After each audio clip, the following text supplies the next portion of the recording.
The third rail of a third-party ticket. I'll talk to Green Party candidate Cornel West about his bid for the White House amid growing anxiety among Democrats that a third-party challenger like him could spoil President Biden's re-election chances in 2024. Depending on where you live, the Democratic and Republican presidential nominees probably won't be the only big names on your ballot next November. As we've reported, the group No Labels is gaining ballot access across the country and is considering running a moderate third-party candidate if President Biden and former President Trump are the Democratic and Republican Party nominees. Joe Manchin and Jon Huntsman have both been floated as possible independent candidates on that ticket. And Cornel West, professor, political activist, and former Bernie Sanders presidential backer, is seeking the Green Party's presidential nomination. And joining me now is Green Party presidential candidate and Union Theological Seminary professor, Cornel West. Thank you so much, Professor West, for being here. Really appreciate it.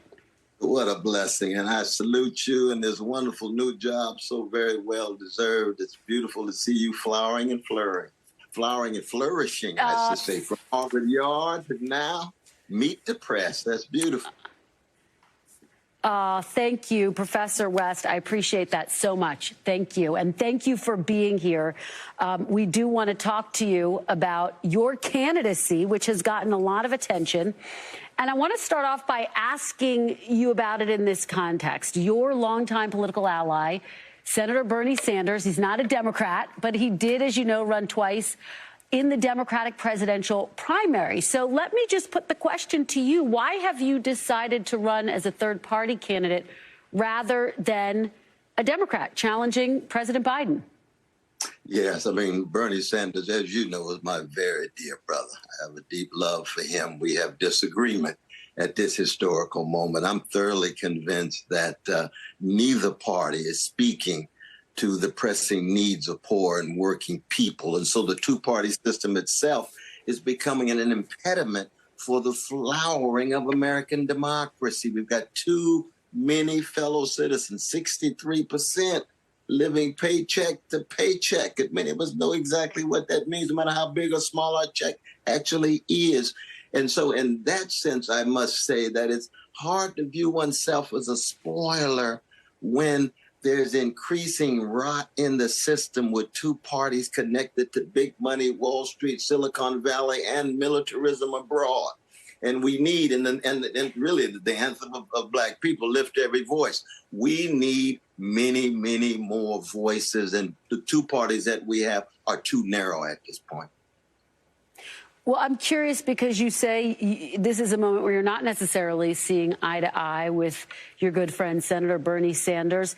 Have you spoken to him about your candidacy? As you know, he's already endorsed President Biden. No, we've had no dialogue. I can feel his love at a distance. I hope he can feel my love at a distance.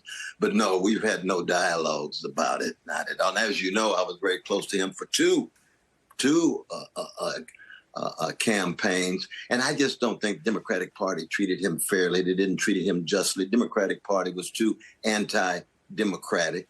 And I think both establishments in the Republican Party and in the Democratic Party, they are undergoing a slow erosion.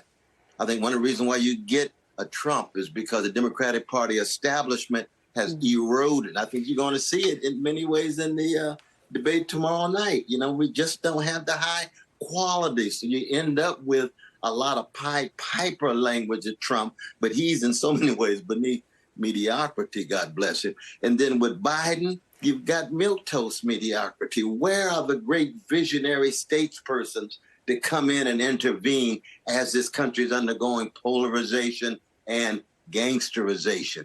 In the name of integrity, honesty, decency, and generosity, we have got to have new voices on the scene. That's why I'm running for president.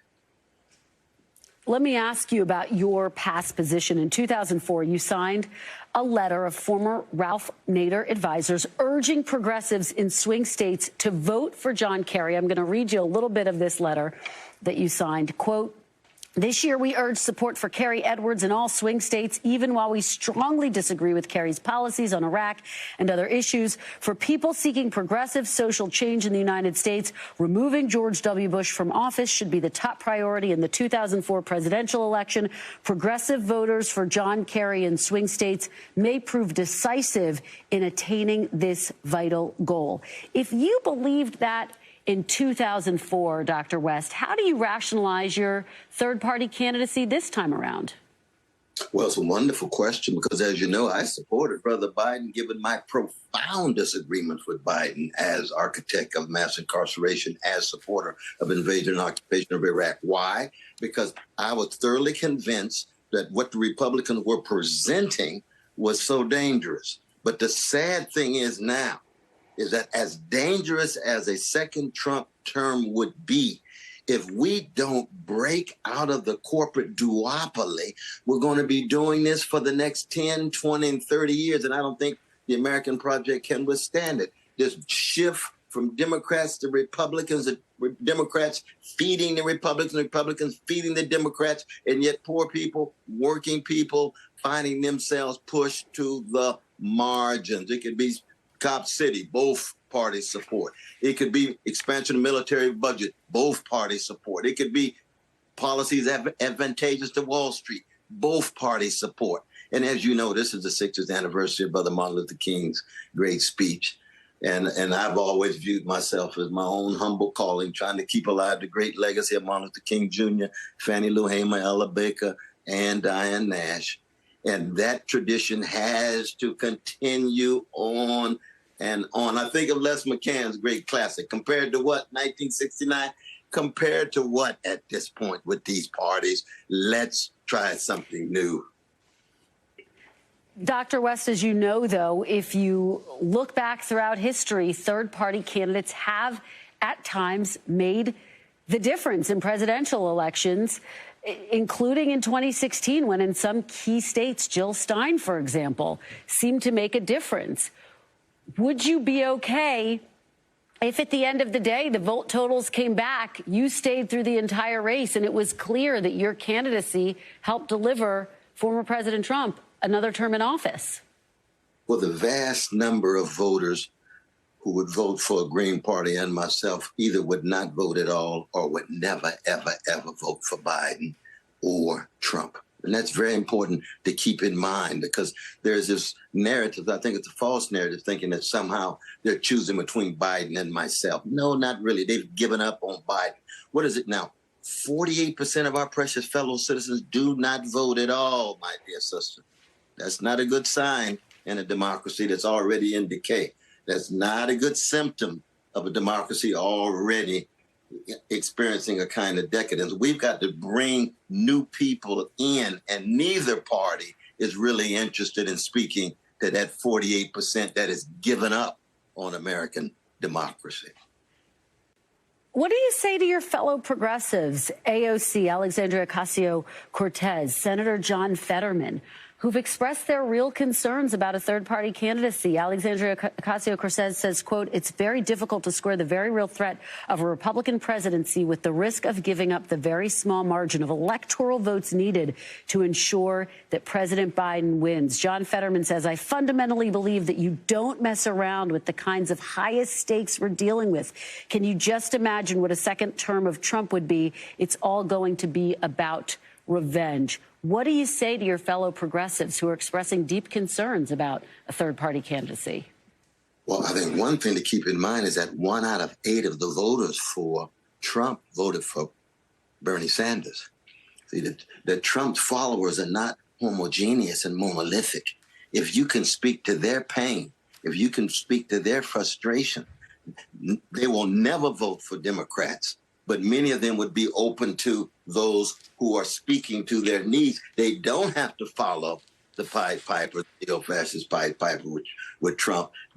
A new vision, a different alternative can convince a significant number of them. And so, again, I'm resisting the notion that somehow it's just a matter of myself and Brother Biden that people are choosing between. No, we've got large numbers of non-voters who are interested, especially young people. Look at the percentage of young people.